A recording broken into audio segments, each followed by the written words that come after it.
हमने अभी last slide में डिस्कस किया कि जो बिटकॉइन की इकोनॉमिक्स है वो अगर हिस्टोरिकल पर्सपेक्टिव से देखें तो वो कहाँ फिट बैठती है। तो मैंने बताया कि एक समय था जब कमोडिटी बेस्ड एरा थी करेंसी की, और स्पेशली जो इंटरनेशनल एक्सचेंज ऑफ मनी है उस एंगल से। उसके बाद एक एरा आई जिसमें यूएस की जो अपेक्स पोजीशन वर्ल्ड में थी, पॉलिटिकल पोजीशन, उसके बेस पे यूएस डॉलर की लीडरशिप में कुछ करेंसीज ने पॉलिटिकल स्ट्रेंथ पे अपनी पेपर करेंसी को प्रमोट किया फॉर इंटरनेशनल ट्रांजैक्शन। उसके बाद हम अगर क्रिप्टो करेंसी की बात करें तो ये एक तरह की मैथमेटिकल एरा है, मैथमेटिक्स के ऊपर बेस एरा बोलते हैं इसको हम। तो इसको देखते हुए हम ये समझते हैं कि ये जो मूवमेंट हो रही है, अगर मैथमेटिक्स बेस्ड जो ये करेंसी है, अगर ये वाकई में कामयाब हो जाती है और इसका जो यूज है काफी वाइड स्प्रेड होता है, तो हम देखेंगे कि आने वाले समय में जो फ्यूचर है वो काफी टेक्निकली एडवांस होगा। हम अगर फ्यूचर ऑफ करेंसी की बात करें, जैसे मैंने बताया था आपको कि कहीं ना कहीं मैथमेटिक्स और बाकी जो फील्ड्स हैं वो मिलके कुछ इस तरह की करेंसीज की सजेशन देंगी जो ज्यादा लोगों के लिए यूजफुल होगी, प्रैक्टिकल होगी। समय जैसे चेंज हो रहा है, एनवायरनमेंट चेंज हो रहा है, बिजनेस एनवायरनमेंट चेंज हो रहा है, ग्लोबल चैलेंजेस अलग अलग तरह के आ रहे हैं, तो उस हिसाब से करेंसी का जो बेसिस है और करेंसी की जो शेप है वो नेचुरली चेंज होगी आने वाले समय। तो ये हमने इस टॉपिक में समझा था। तो चलिए हम किसी इंटरेस्टिंग केस स्टडी के बारे में बात करते हैं जिसको $70 मिलियन पिज्जा प्रॉब्लम भी बोलते हैं। तो मैं आपको इसके बारे में थोड़ा सा बताऊंगा। तो ये $70 मिलियन पिज्जा प्रॉब्लम का जो इंसिडेंट है, ये एक 2010 में एक फ्लोरिडा मैन जिसका नाम लास्लो था, तो उसने एक बिटकॉइन फोरम पे पोस्ट किया कि वो 10,000 बिटकॉइन ऑफर कर रहा है in exchange of providing him with a pizza. यानी कि कोई अगर उसको पिज्जा सप्लाई करे या पिज्जा अरेंज कर दे तो वो उसको 10,000 बिटकॉइन देगा।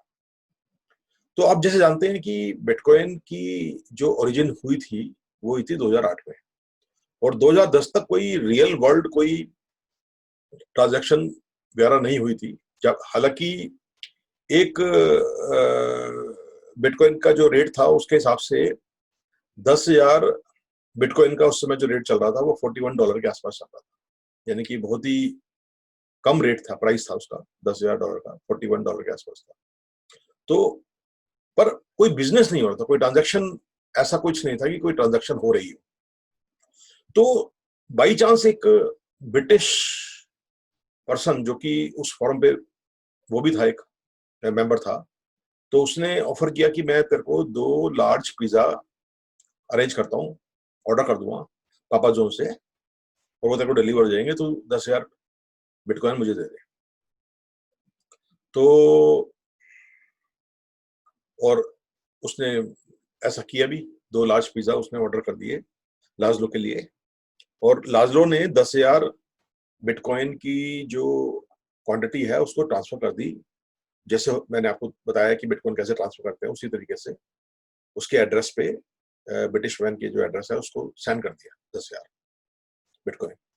तो ये काफी फेमस हुई बात। पर इसमें सबसे इंटरेस्टिंग बात ये समझने की है कि जो ये 10,000 बिटकॉइन उसने ब्रिटिश मैन को ट्रांसफर किए बिटकॉइन एक्सचेंज के थ्रू उस जमाने में, यानी 2010 में, तो आज उस 10,000 बिटकॉइन की जो आज वैल्यू है, अगर उस ब्रिटिश मैन ने उसको अभी तक मेंटेन करके रखा है, उस 10,000 कॉइन को, उसकी वैल्यू आज की तारीख में $70 मिलियन है। आई होप कि जो ब्रिटिश मैन है जिसने पिज्जा उसको सप्लाई करवाया था, अरेंज किया था, उसने वो 10,000 जो बिटकॉइन है उसको खर्च नहीं किया उस टाइम में, और उसको वो आज भी मेंटेन अगर कर रहा है अपने अकाउंट में, तो वह $70 मिलियन का मालिक है उस पिज्जा को सप्लाई करने के लिए। तो इसमें एक बात ये आती है कि जिस जमाने में उसने उस पिज्जा की कीमत जो $41 के आसपास थी, उस हिसाब से ट्रांजैक्शन हुई, तो आज जिन लोगों ने उसको मेंटेन करके रखा है उतने बिटकॉइन जो उस जमाने में किसी के पास थे, तो आज वो बहुत ही बड़े पैसे वाले और रिच लोग हैं। पर इसमें एक और पैराडॉक्स ये है, इस वाली स्टोरी में एक पैराडॉक्स और भी है कि आज भी अगर कोई बिटकॉइन से पिज्जा खरीदना चाहे तो शायद पिज्जा कंपनी उसको बिटकॉइन के अगेंस्ट पिज्जा सप्लाई नहीं करेगी, क्योंकि वो आज भी फिएट करेंसी में ही डील करते हैं।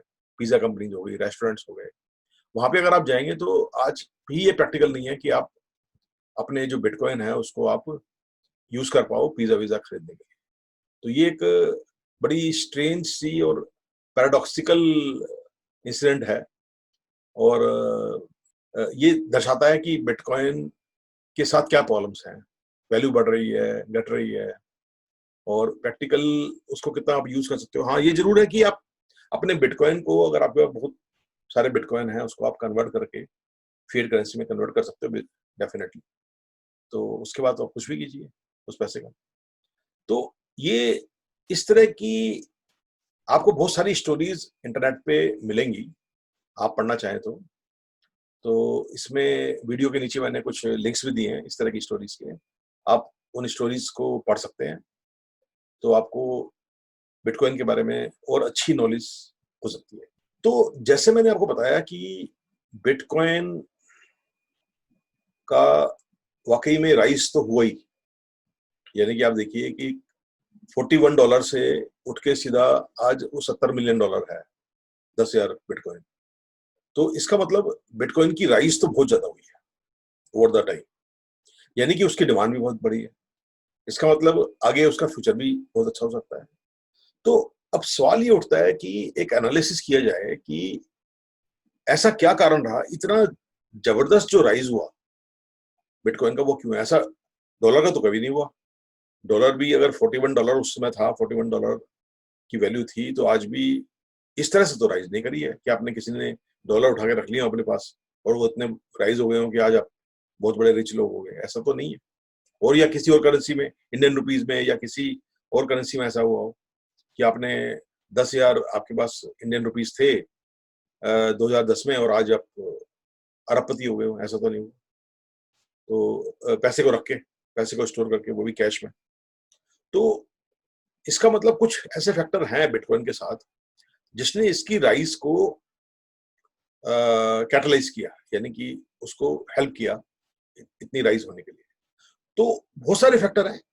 एक तो सबसे बड़ी बात है कि ये इनोवेटिव करेंसी है, नई तरह की करेंसी है, वर्चुअल है, डिसेंट्रलाइज है, एनोनिमस है, तो ये भी एक कारण है।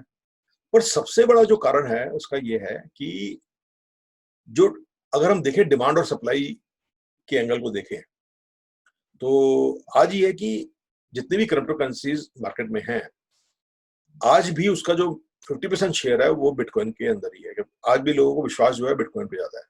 50% जो मार्केट है क्रिप्टो करेंसी की, उसमें बिटकॉइन यूज होता है, तो इसका मतलब डिमांड तो काफी है, पर उस हिसाब से सप्लाई नहीं है। जैसे अगर हम बात कर रहे हैं कि डॉलर के बारे में बात करें कि डॉलर की आज वैल्यू उस तरह से राइज नहीं करी है, तो उसका कारण ये है कि जैसे जैसे डिमांड बढ़ती गई, डॉलर भी प्रिंट होता गया। यूएस ने उसको प्रिंट किया, मार्केट में डाला, जिससे कि डॉलर की स्टेबिलिटी वो बरकरार रही काफी हद तक। तो ये भी गवर्नमेंट का काम होता है, उसको स्टेबिलिटी को बनाना। पर ऐसा बिटकॉइन में नहीं हुआ। बिटकॉइन में जो एल्गोरिथम है, जो सॉफ्टवेयर बनाया गया, जो सतोशी नाकामोटो स्यूडोनेम में जिसने बनाया, तो उसने क्या किया कि हर 4 साल में जो आपकी कैपेसिटी है बिटकॉइन को माइन करने की, वो ऐसी हो जाएगी, जो रिवार्ड है वो हाफ हो जाएंगे। तो इसका मतलब जो बिटकॉइन जनरेट हो रहे हैं वो हर 4 साल में हाफ हो जाते हैं। तो जब से 2008 से बिटकॉइन शुरू हुए हैं, हर 4 साल में बिटकॉइन रिवार्ड जो है हाफ हो रहे हैं, तो नेचुरल बात है कि बिटकॉइन की सप्लाई मार्केट में है नहीं। पर डिमांड बहुत बढ़ती आ रही है। तो डिमांड बढ़ रही है, सप्लाई कम हो रही है हर 4 साल में। 2020 में फिर हाफ हो जाएगा। तो ये डिमांड का बढ़ना और सप्लाई का कम होना, इसका सबसे बड़ा इम्पैक्ट जो पड़ा है वो इसके प्राइस पे पड़ा है। बिटकॉइन के प्राइस के इतने मेटेरिक राइज होने का जो मेन कारण है वो डिमांड का बढ़ना और सप्लाई का कम होना, ये एक रीजन माना जाता है। तो जितने बिटकॉइन आपके 2140 तक सारे के सारे जीरो हो जाएंगे हाफ होते होते, उसका 99% तो आपका ऑलरेडी मार्केट में जो आ जाएगा 2030 में ही आ जाएगा। यानी 2030 से लेके 2140 तक जो बिटकॉइन मार्केट में आने हैं वो इतने कम हो जाएंगे कि वो जितने बिटकॉइन अभी मार्केट में हैं उसका सिर्फ एक 1% होगा। इस समय करीब करीब 17.3 मिलियन बिटकॉइन मार्केट में हैं। तो जब ये जीरो होगा तो करीब करीब ये 23 मिलियन बिटकॉइन मार्केट में होंगे। यानी कि करीब करीब 5 मिलियन बिटकॉइन अभी मार्केट में और आने हैं, पर डिमांड उसके हिसाब से कहीं ज्यादा बढ़ती आ रही है। जब डिमांड बढ़ रही है, सप्लाई तो बढ़ ही नहीं रही, तो नेचुरल बात है कि बिटकॉइन के प्राइस फर्दर बढ़ने के चांसेस हैं। अब फ्यूचर के बारे में अगर हम सोचें कि भाई आज आप बिटकॉइन ले लो और आपके प्राइस बढ़ेंगे ही बढ़ेंगे, गारंटी क्या है, तो उसके बारे में एक बात यह है कि इसमें कुछ चैलेंजेस है कि अगर हम इसके बारे में अगर हम बात करें कि आज आप बिटकॉइन खरीद लो, तो इस वाली बात को जो मैंने अभी बताया, डिमांड सप्लाई वाली बात को, इसको अगर हम सही माने तो इसके प्राइस तो अभी और कई गुना बढ़ने हैं, तो आपको फायदा हो सकता है। बट इसमें एक चैलेंज सबसे बड़ा ये है कि 2-3 चैलेंज है इसमें कि आगे फ्यूचर में जो रिस्क फैक्टर वो क्या है। एक तो रिस्क फैक्टर ये है कि कोई नई टेक्नोलॉजी आ जाए, नई तरह की कोई क्रिप्टो करेंसी आ जाए, उसकी मार्केट में डिमांड उसकी ज्यादा हो जाए और जो लोगों की प्रॉब्लम है उससे सॉल्व हो जाए। कोई इस तरह की नई टेक्नोलॉजी आ जाए, क्रिप्टो करेंसी से भी बेटर कोई टेक्नोलॉजी आ जाए जिसको लोग ज्यादा लाइक करें, तो उस केस में क्या होगा, बिटकॉइन के जो प्राइसेस हैं वो क्रैश कर सकते हैं, बिटकॉइन की डिमांड कम हो सकती है। तो वो आपका एक बहुत बड़ा चैलेंज है, नंबर 1। नंबर 2, जैसे ऑलरेडी 50% मार्केट शेयर है बिटकॉइन का और बाकी 50% जो शेयर है वो बाकी और जो क्रिप्टो करेंसीज है उनका है। इसका मतलब और भी प्लेयर है मार्केट में। अब ये हो सकता है कि जो बाकी प्लेयर्स हैं मार्केट में क्रिप्टो करेंसी वाले, उनकी पॉपुलैरिटी ज्यादा बढ़ जाए। वाली जो करेंसीज हैं जैसे एथेरियम है, एथर है, लाइटकॉइन है, एक्सआरपी है, ये जो कंपटीटर्स हैं बिटकॉइन के, उनकी डिमांड मार्केट में बढ़ जाए, तो जो रिपल कंपनी है जिसने एक्सआरपी लॉन्च किया है उसकी बहुत डिमांड बढ़ रही है। तो ये जो चैलेंजेस हैं उनके चलते आज आप पैसा लगा लें बिटकॉइन में, वो पैसा आपका डूब भी सकता है। ये भी एक बात है। अगर हम ये वाली थ्योरी जो मैं बता रहा हूँ अभी तक जो राइज हुई है बिटकॉइन को, अगर इसको सही मान ले तो आपका पैसा डेफिनेटली बढ़ेगा, बल्कि कई गुना और ज्यादा बढ़ने के चांसेस हैं, क्योंकि सप्लाई तो और कम होती आ रही है बिटकॉइन। तो आप कितना रिस्क ले सकते हैं? मेरा ऐसा मानना है कि अगर आपके पास जो भी आपका पोर्टफोलियो है, आपको पैसा वाकई में इन्वेस्ट करना है, जितना भी पोर्टफोलियो है, और जो आप इन्वेस्टमेंट करना चाहते हैं, तो आप अगले 5 साल को अगर आप टाइम फ्रेम माने, तो मेरा व्यू क्या कहता है कि जितनी आपको इन्वेस्टमेंट करनी है उसका 10% एक्सपोजर आप बिटकॉइन में दे देना चाहिए।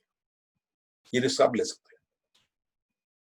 तो अगर आपके पास 1 बिलियन रुपीज हैं इन्वेस्ट करने के लिए, तो आप ये मान के चलिए कि आप 1 लाख रुपया बिटकॉइन में लगा सकते हैं। और उस हिसाब से अगर आपके पास ज्यादा पैसा है तो उसका 10% शेयर आप बिटकॉइन में के एक्सपोजर में लगा सकते हैं अगले 5 साल तक। मेरा ऐसा मानना है कि अगले 5 साल तक कोई बहुत बड़ा चैलेंज बिटकॉइन को आने के चांस नहीं है। तो आपका ये जो 10% आप जो लगाओगे बिटकॉइन में, मेरे ख्याल इसकी बढ़ोतरी होने के चांसेस बहुत ही बड़े हैं।